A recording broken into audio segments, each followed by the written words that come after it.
Hi எல்லாருக்கும் வணக்கம். எல்லாரும் எப்படி இருக்கீங்க? நாங்க இங்க ரொம்ப நல்லா இருக்கோம். ஆர்த்திய நாங்க அன்னைக்கு காலேஜ்ல சேர்த்துட்டு வந்ததுக்கு அப்புறமா ஒரு 13 டேஸ் கிட்ட ஆச்சு. ஃபோன்ல நல்லா டெய்லி பேசிட்டே இருப்போம். 10 டேஸ் வந்து ஓரியன்டேஷன் ப்ரோகிராம் தான் போயிட்டு இருந்துச்சு. இப்ப தான் கிளாஸ் ஸ்டார்ட் ஆயிருக்கு. ஸோ நாங்க வந்து போன வாரமே இவங்க அப்பா வந்து கிளம்பி அவள பார்க்க போணும். வரையா பார்த்துட்டு வரலாமான்னு கேட்டாங்க. நான் வந்து அதாவது 2 ஹார்ஸ் ஜர்னி தான் இருந்தாலுமே, அடிக்கடி வந்து இப்படி ரொம்ப குயிக்கா போய் பார்க்க போக்கூடாது அப்படின்னு சொல்லிட்டு நான் வந்து சொல்லிட்டு இருந்தேன். அவளுமே அதே தான் சொன்னா.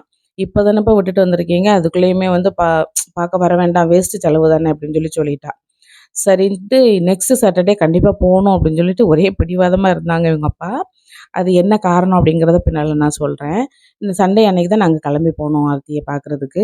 அப்போ வந்து அன்னைக்கு ஒரு நாள் தான் லீவுன்றதுனால கூட்டிட்டு வந்துட்டு, கூட்டிட்டு கொண்டு போய் விடுறதுக்கு வந்து டைம் இருக்காதுன்றதுனால, நம்ம போய் பார்த்துட்டு எங்கேயாவது கடைக்கு எங்கேயாவது கூட்டிட்டு போயிட்டு அவளுக்கு கொஞ்சம் ஜாமான் வாங்கணும்னு சொல்லியிருந்தா. அதையும் வாங்கி குடுத்துட்டு, மதிய சாப்பாடெல்லாம் அவளுக்கு பண்ணி விட்டுட்டு, அதுக்கப்புறமா ஈவினிங் போல அவள விட்டுட்டு காலேஜுக்குள்ள விட்டுட்டு, மறுபடியும் நம்ம வந்துரலாம் அப்படின்னு சொல்லிட்டு தான் கிளம்பி போனோம். அங்க வந்து சொந்தக்காரங்கலாம் இருக்காங்க எல்லாருமே. ஆனா வந்து சும்மா சும்மா போய் யாரையுமே டிஸ்டர்ப் பண்றது எங்களுக்கு பிடிக்காது. ஏதாவது நமக்கு அவசியம் அப்படின்னா, அவங்களோட ஹெல்ப் வந்து நாங்க கண்டிப்பா கேட்கணும் அப்படின்னு சொல்லிட்டு நினைச்சிருக்கோம். இப்போதைக்கு வந்து நான் வந்து சொன்னேன், இப்பவுமே வேண்டாம். ஏன்னா நெக்ஸ்ட் வீக் வந்து லீவ் வருதுன்றதுனால, அவ எப்படி வர மாதிரி இருக்கு அப்படின்றதுனால, இப்ப வேண்டான்னு தான் சொல்லியிருந்தேன். இப்ப லாஸ்ட் வீக்கே இவங்க அப்பா தான் போணும்னு சொல்லிட்டு இருந்தாங்க. நான் தான் வேணான்னு சொல்லி வச்சிருந்தேன். இந்த வீக்குமே ஆர்த்தி வந்து குயிக்கா நாங்க வர்றதா இருந்தா நீங்க எதுக்குப்பா இப்போதைக்கு வர வேண்டான்னு சொல்லியிருந்தா. ஆனா ஃப்ரைடே அன்னைக்கு என்ன பண்ணாங்க, காலையில இவங்க அப்பா ஆஃபீஸ்க்கு கிளம்பிட்டு இருக்கும்போது, இவ ஃப்ரெண்டு பாளையங்கோட்டையில ஒரு பொண்ணு இருக்கான்னு சொல்லியிருந்தேன் பார்த்தீங்களா, அவங்க அம்மா வந்து எனக்கு கால் பண்ணாங்க. கால் பண்ணிட்டு இவங்க அப்பா வந்து திடீர்னு வந்து அவ வந்து வரணுங்கா வீட்டுக்கு, பார்க்க வரணுங்கா. ஏன்னா வந்து இப்போ வந்து ஓரியன்டேஷன் ப்ரோகிராம் தான் போயிட்டுருக்கு. நெக்ஸ்ட் வீக்லேருந்து கிளாஸ் வந்து ஸ்டார்ட் ஆயிரும். அப்போ வந்து நம்ம லீவ் போட்டா, ஒரு நாள் லீவ் போட்டாலுமே பிள்ளைங்களுக்கு வந்து கொஞ்சம் பாடம்லாம் சேர்ந்துருன்றதுனால யார்ட்டயாவது கேட்டு தான் போய் படிக்கிற மாரி இருக்குன்றதுனால, இப்போ வரணும் அப்படிங்கிறா. அப்போ சாட்டர்டே, சண்டே வந்து நம்ம வீட்ல இருந்துட்டு போற மாதிரி இருக்கும். "ஆர்த்திய வேணா கூட்டிட்டு வர சொல்லட்டுமா?" அப்படின்னு கேட்டாங்க. எனக்கு வந்து அவங்க ஃபோன் பண்ணது ரொம்ப சந்தோஷமா இருந்துச்சு. ஏன்னா, நாங்க வந்து ஒரு டைம் தான் நேர்ல மீட் பண்ணி பேசினோம். அந்த பிள்ளைங்கள்லாம் விடும்போது. ஆனா வந்து அவங்க ரொம்ப பாசமா தம்பி வீட்டு பக்கம்ன்றதுனால, தம்பிக்கு எல்லாருக்குமே நல்ல பழக்கம்ன்றதுனால, அந்த இத மைண்ட்ல வச்சுட்டு அவங்க வந்து கேட்டாங்க. அப்ப அந்த பொண்ணையும் சேர்த்து கூட்டிட்டு வரட்டுமான்னு அவங்க அப்பா கேட்டுருப்பாங்க போல. அப்போ இவங்க அப்பாவும் சரின்ட்டாங்க. "சரி அவ வரதா இருந்தா வர சொல்லு. போம்போது கொண்டு போய் விடுறதுக்கு கூட நான் வேணா அந்த 2 பேரையும் சேர்த்து கொண்டு போய் விட்டுறேன்" அப்படின்னு சொல்லியிருந்தாங்க. அவளுக்குமே நான் வந்து இன்டர்வல் பீரியட்ல மெசேஜ் பண்ணி கேட்டிருந்தேன். "நீனும் வரியாம்மா? இப்படி அந்த பொண்ணு வரேன்னு சொல்றா. அவங்க அப்பா வராங்களாம் கூப்பிடுறதுக்கு. லஞ்சுக்கு மேல தான் கிளம்புவாங்க.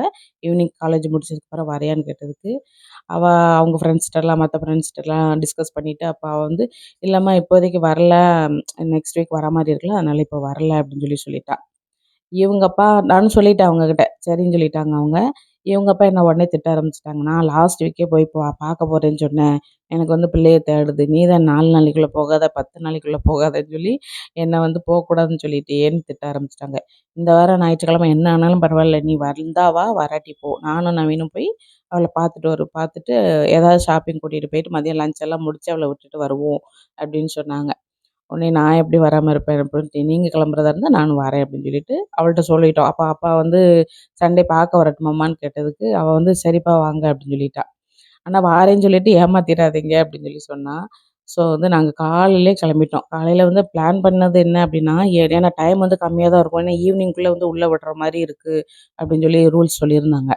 ஸோ வந்து காலையில 7 மணிக்கே கிளம்பி போயிட்டு, சீக்கிரமா அவள ஷாப்பிங்லாம் பண்ணிட்டு, அவ கூட பேசிட்டு, அதுக்கப்புறமா அனுப்பலான்னு பிளான் பண்ணோம். பார்த்தா 8 மணி ஆயிட்டு கிளம்புறதுக்கே. 8 மணி ஆயிட்டு காலேஜுக்குள்ள போறதுக்கு வந்து 11 மணி ஆயிட்டு உள்ள. அங்க உள்ள போனோனே என்ட்ரன்ஸ்ல கேட்ல இருக்கிற வாட்ச்மேன்ட்ட எல்லாமே அதாவது நம்ம என்ட்ரன்ஸ் உள்ள எதுக்காக போறோம் எல்லா இதையுமே சொல்லி முடிச்சுட்டு, அதுக்கப்புறமா 2வது இந்த வாட்ச்மேன் ஹாஸ்டல் பக்கத்துல இருக்கிறவங்க, அதுக்கப்புறம் இன்னொரு வாட்ச்மேன் இருக்காங்க, அதுக்கப்புறம் வார்டன்.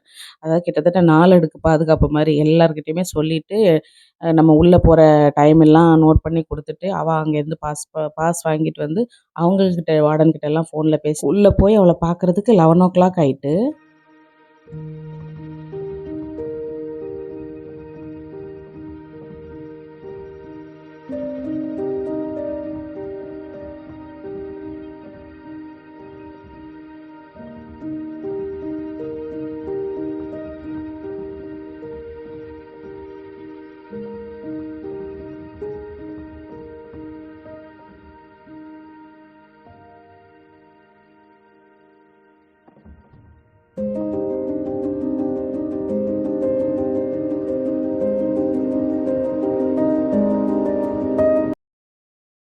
விட்டுட்டு வந்து 13 டேஸ் தான் ஆயிருக்கே தவிர, நாங்க வந்து எவ்வளோ நாள் அவள மிஸ் பண்ண மாரி எனக்கு ஒரு ஃபீலிங்கா இருந்துச்சு.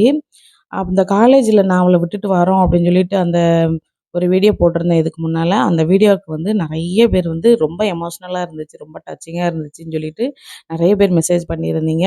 நான் வந்து எமோஷனலா ஆக்கணும் அப்படின்னு சொல்லிட்டு அந்த வீடியோ போடல. நான் அந்த வீடியோ வாய்ஸ் ஓவர் குடுத்துட்டு இருக்கும்போது நானே வந்து ரொம்ப எமோஷனல் ஆயிட்டேன். ஆனா அது வந்து உங்களுக்கு தெரியக்கூடாதுன்னு பார்த்துருந்தேன். ஆனா நெறைய பேர் வந்து கண்டுபிடிச்சிட்டீங்க. நெறைய பேரண்ட்ஸ் வந்து எனக்கு வந்து அதில மெசேஜ் பண்ணியிருந்தீங்க. அத விட நெறைய ஸ்டூடண்ட்ஸ் வந்து என்ன அம்மா, அம்மான்னு சொல்லி அம் நெறைய கேட்கும்போது நெறைய கொஸ்டின்லாம் கேட்டிருந்தீங்க. "அம்மா நானும் எங்க அம்மாவ மிஸ் பண்றேன். இந்த வீடியோ பார்க்கும்போது எனக்கு அம்மா ஞாபகம் வருது." அப்படின்லாம் போட்டிருந்தீங்க. ப்ராமிஸா சொல்றேன். இந்த குழந்தைங்கள வந்து ஹாஸ்டல்ல ஃபர்ஸ்ட் டைமா விடுற அம்மா, அப்பாக்களுக்கு எவ்வளோ வலி இருக்கும் அப்படிங்கிறத நான் வந்து அன்னைக்கு ஃபீல் பண்ணதுனால, அந்த வீடியோ எனக்கு நான் போட்டேன். நெறைய பேருக்கு அது வந்து ஒரு மெமரீஸா இருந்திருக்கு. அப்புறமா வந்து இன்னொன்னு சொல்லப்போனா, நம்ம விஜயலட்சுமி சிஸ்டர் சொன்ன மாதிரி, கண்டிப்பா ஹாஸ்டல் லைஃப் வந்து ஒரு பொண்ணையும் சரி, பையனையும் சரி ஒரு மோல்டு பண்ணும். அதாவது ஸ்டூடண்ட்ஸ யாரா இருந்தாலுமே, ஒரு லைஃப் வந்து மோல்டு பண்ணும் அப்படிங்கிறது ரொம்ப கரெக்ட்டா இருந்துச்சு. ஒரு 13 டேஸ்ல ஆர்த்தி வந்து நெறைய மாறி இருந்தா. அதாவது இங்க இருக்கும்போது தம்பிக்கும் அவளுக்கும் சின்ன சின்ன சண்டைகள் வந்துட்டே இருக்கும். கொஞ்சம் எதிர்த்துலாம் பேசுவா. பட் வந்து அங்க போயிட்டு வந்ததுக்கப்புறம் நெறைய நெறைய சேஞ்சஸ் வந்துருந்துச்சு. ஸோ அங்கேருந்து அவங்ககிட்ட அந்த வாட்ச்மேன்ட்டெல்லாம் குடுத்துட்டு, பாஸெல்லாம் வாங்கிக்கிட்டு, அதாவது 5:00க்கு உள்ள வந்துரணும் அப்படின்னு சொல்லிட்டு அவங்க எழுதியிருந்தாங்க. ரொம்ப ஸ்ட்ரிக்ட்டுங்கிறதுனால, நம்ம வந்து அதுக்கு முன்னால பர்ச்சேசிங் முடிச்சிடலாம் அப்படின்னு சொல்லிட்டு பேசிட்டே வந்துட்டுருந்தோம். அவட்ட ஃபர்ஸ்ட்டு நான் கேட்டேன், "ஆர்த்தி உனக்கு வந்து யார ரொம்ப தேடுச்சும்மா? யாரம்மா 3 பேர்ல மிஸ் பண்ண?" அப்படின்னு கேட்டதுக்கு, கேட்டு அந்த கொஸ்டின் முடிக்கிறதுக்குள்ளேயும் அவங்க அப்பாவ பார்த்து கண்ண காமிச்சா. அப்ப ஏம்மா எனக்கு அடிக்கடி ஃபோன் பண்ணி என்ட்ட பேசிட்டே இருந்த அப்படின்னா, அப்ப அப்பாகிட்ட என்னத்த பேசுறதுன்னு ரொம்ப நேரம் அப்போ வந்து அப்பாகிட்ட வந்து அதாவது ரொம்ப அ ஷார்ட்டா தான் பேசுவா. நேர்ல இருக்கும்போது நெறைய பேசுவா. அதாவது கிட்டத்தட்ட ம் அவங்க அம்மாக்கு அப்புறமா அதட்டுறது அவங்க அப்பாவ அவளா தான் இருக்கும். அவ சொன்னா கரெக்ட்டா, "சரிம்மா நீ அம்மா சொன்னா சரிம்மா" அப்படிம்பாங்க. அந்த மாதிரி ரொம்ப ரூல்ஸ் போடுவா. அந்த ரூல்ஸுக்கெல்லாம் அவங்க அப்பா வந்து தலையாட்டுவாங்க, மண்டையாட்டுவாங்க. ரொம்ப திட்டுவா. ஏதாவது தப்பு பண்ணாங்க அப்படின்னா, "அப்பா நீங்க இப்படி சொல்லியிருக்க கூடாது அம்மாவ. இப்படி பண்ணக்கூடாதுப்பா நீங்க." அப்படின்னு சொன்னாங்கன்னா, "சரிம்மா நீ சொன்னா சரிதாம்மா. நான் நெக்ஸ்ட் இப்படி பண்ண மாட்டேம்மா." அந்த மாதிரியெல்லாம் வந்து ஒரு குழந்தை மாரி அவகிட்ட வந்து அவங்க அப்பா வந்து சரண்டர் ஆயிருவாங்க. இப்போ அது இப்போ வந்து அந்த பாசம் வந்து ஒரு 10 மடங்கு அதிகமா இருக்கு. அப்புறம் வந்து டக்குனு அவங்க அப்பாவ தான் தேடுதுன்னு சொன்னோனே, எனக்கு வந்து ரொம்ப ஹேப்பியா இருந்துச்சு. கண்டிப்பா நீங்க எல்லாருமே இந்த இடத்த நீங்க ஃபீல் பண்ணுவீங்க. ஒரு அம்மாவா, அதாவது ஒரு ஹவுஸ் ஒய்ஃபா நம்ம வந்து ஃபீல் பண்றது என்னன்னா, நம்மள தேடுதுன்னு சொல்றத விட, நம்ம ஹஸ்பண்ட தேடுதுன்னு சொன்னா நமக்கு ரொம்ப சந்தோஷமா இருக்கும். கண்டிப்பா நீங்க ஃபீல் பண்ணுவீங்கன்னு நெனைக்கிறேன் இத. வீட்லேருந்து 8 மணிக்கு கிளம்புனோம். 8 மணிக்கு கிளம்பிட்டு நாங்க வந்து சாப்பாடு எதுவுமே இன்னைக்கு சோறு சட்டி எதுவுமே கொண்டுட்டு வரல. ஏன்னா வந்து எல்லாம் பண்ணிட்டு இருந்தா நீ டைம் ஆக்கிருவ. பிள்ளைய வந்து பார்க்குறதுக்கே கொஞ்சம் தான் டைம் இருக்கும் வா அப்படின்னு சொல்லிட்டு எங்க அப்பா கூட்டு வந்துட்டாங்க. ஸ்ட்ரைட்டா வந்து 8 மணிக்கு வீட்ட விட்டு கிளம்பி ஒரு 8:45, 9 மணிக்கெல்லாம் வந்து கோவில்பட்டி ரீச் ஆயிட்டோம். கோவில்பட்டியில வந்து ஆளுக்கு ஒரு தோசை மட்டும் சாப்பிட்டுட்டு அப்படியே டயத்த வேஸ்ட் பண்ணக்கூடாது. ஏன்னா, அவள பார்த்து பேசுறதுக்கு வந்து டைம் கம்மியா தான் இருக்கு அப்படிங்கிறதுனால, ஸ்ட்ரைட்டா வந்துட்டோம். வந்து அவள அந்த ஃபார்மாலிட்டீஸ்லாம் முடிச்சு, அவள காலேஜுக்குள்ள இருந்து கூட்டிட்டு வந்துட்டு, சரவணா ஸ்டோர் தான் போயிருந்தோம். கண்டிப்பா இந்த வீடியோ வந்து என்னோட தம்பி ஒய்ஃப் பார்த்தா அப்படின்னா கண்டிப்பா திட்டுவா. ஏன்னா வந்து, நான் லாஸ்ட் வீடியோல சொல்ல மறந்துட்டேன். என்னோட பெரியப்பா பையன் டாக்டரா இருக்காங்க. அவனும் வந்து மதுரையில தான் இருக்கான். அவனோட ஒய்ஃப் வந்து ஆல்ரெடி சொல்லியிருந்தா, "மைனி இங்க வரும்போது கண்டிப்பா நம்ம வீட்டுக்கு வந்துட்டு போணும். ஏன்னா சரவணா ஸ்டோர் பக்கம் தான் வீடு" அப்படின்னு சொல்லியிருந்தா ஆல்ரெடி. இப்போ வந்து டைம் இல்ல. அதனால நான் அவங்க வீட்டுக்கும் போல. நான் யார் வீட்டுக்குமே போல. சித்தியுமே திட்டுனாங்க, "ஏம்மா வந்துட்டு வீட்டுக்கு வராம போயிட்ட?" அப்படின்னு. டைம் இல்லங்கிறதுனால தான் யார் வீட்டுக்குமே வர முடியல. நான் நெக்ஸ்ட் வரும்போது கண்டிப்பா தம்பி வீட்டுக்கு, சித்தி வீட்டுக்கெல்லாம் ஒரு நாள் போயிட்டு வரணும் அப்படின்னு வச்சிருக்கேன். இங்கேருந்து என்ன பர்ச்சேசிங் பண்ணிட்டு வந்தோம், ஆல்ரெடி நம்ம வந்து பர்ச்சேசிங்லாம் திருநெல்வேலியிலேயே முடிச்சாச்சு. ஆனா வந்து நான் அவளுக்கு எடுத்து குடுத்த நைட் ட்ரெஸ்ல வந்து கொஞ்சம் அவ வந்து கம்ஃபர்டபுளா ஃபீல் பண்ணல போல. ஒரு கொஞ்சம் நைஸா இருக்கிற மாதிரி இருக்கு அப்படின்னு சொல்லிட்டு துணி வந்து கிளாத் வந்து நல்லா இல்லன்னு சொல்லிட்டு, அத வந்து வேற காட்டன் மாதிரி எடுக்கணும் அப்படின்னு சொல்லிட்டு தான் அன்னைக்கு இருக்கா அப்படின்னு பார்க்க வந்தோம். லாஸ்ட் டைம் நாங்க சரவணா ஸ்டோர் இங்க மதுரை சரவணா ஸ்டோருக்கு வரும்போது, கலெக்ஷன் வந்து பெருசா இல்ல. செருப்பு தான் நெறைய போட்டிருந்தாங்க. ஆல்ரெடி அந்த வீடியோல கூட நான் பழைய வீடியோல சொல்லியிருப்பேன்னு நெனைக்கிறேன். ஆனா, இந்த வாட்டி வந்து நெறைய சூப்பர் சூப்பரா போட்டிருந்தாங்க. அவளுக்கு கொஞ்சம் நைட் ட்ரெஸ் எடுக்க வேண்டியது இருந்துச்சு. அப்புறமா நவீனுக்கு ஒரு செப்பல் மட்டும் எடுத்துட்டு, அவளுக்கு மட்டும் எடுத்து குடுக்கீங்களே, எனக்கு எதுவுமே எடுத்து குடுக்கலன்னு அவன் சைட்லேருந்து ஒரு கம்ப்ளைண்ட் வந்துச்சு. ஸோ, அவனுக்கு ஒரு செப்பல் எடுக்க வேண்டியது இருந்துச்சு. அதுவுமே எடுத்து குடுத்துட்டு, குயிக்கா ஆயிட்டு மதிய சாப்பாடு வந்து அ அவளு வந்து பிரியாணி கேட்டிருந்தான்றதுனால, அவளுக்கு சிக்கன் பிரியாணி வாங்கி குடுத்துருந்தாங்க. சாப்பிட்டு முடிச்சுட்டு டைம் வந்து நெறைய இருந்த மாரி இருந்துச்சு. 3:30 அந்த மாரி ஆச்சு. அங்கே இருந்து பார்த்தா காலேஜ் பக்கத்துல வந்து நின்னுட்டு, கொஞ்ச நேரம் பேசிட்டு அவட்ட அனுப்புவோம் அப்படின்னு சொல்லிட்டு, கொஞ்ச நேரம் கதை பேசி முடிச்சுட்டு, 4:45 ஆயிட்டு. ஏன்னா அவங்க சொன்ன டைம் வந்து 5 மணின்னு அந்த பாஸ்ல போட்டிருந்தாங்கன்றதுனால, அதுக்குள்ள உள்ள பிள்ளைய கொண்டு போய் அவங்க கிட்ட ஒப்படைக்கணுன்றதுனால, கொஞ்சம் குயிக்காவே தான் கிளம்பி உள்ள போனோம். எனக்கு வந்து மறுபடியும் வந்து அதாவது என்ன விட இவங்க அப்பா வந்து அதிகமா தேடிட்டே இருந்தாங்கன்னு நான் எப்படி கண்டுபிடிச்சேன் அப்படின்னா, இவங்க அப்பா வந்து அந்த கோவத்த ஃபுல்லா என்கிட்ட காமிச்சுட்டே இருந்தாங்க. அதனால தான் சொல்லி இவள தேடுது அப்படின்னு அவங்க அப்பாவே வாய் திறந்து சொல்லிட்டாங்கன்றதுனால தான் நான் இன்னைக்கு வந்து பார்க்குறதுக்கு சரின்னு சொல்லிட்டு கூட்டிட்டு வந்தேன். நான் தான் மறுபடியுமே அழுதேன். அவ உள்ள போகும்போது எனக்கு மனசு கஷ்டமா இருந்துச்சு. அவ என்ன தட்டி குடுத்து, "போயிட்டு வாம்மா நான் படிக்கிறதுக்கு தானே வந்திருக்கேன். அழாதம்மா" அப்படின்னு சொல்லிட்டு என்ன தைரியம் குடுத்து அனுப்புனா. இந்த வீடியோவோட எண்ட்ல ஒண்ணே ஒண்ணு மட்டும் சொல்லிக்கிறேன்.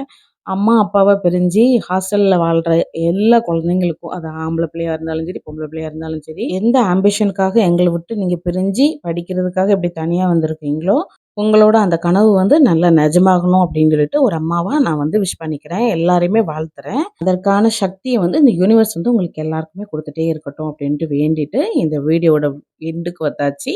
வீடியோ புடிச்சிருந்தா வீடியோ லைக் பண்ணிட்டு நம்மளோட சேனல சப்ஸ்கிரைப் பண்ணிக்கோங்க. Thank you.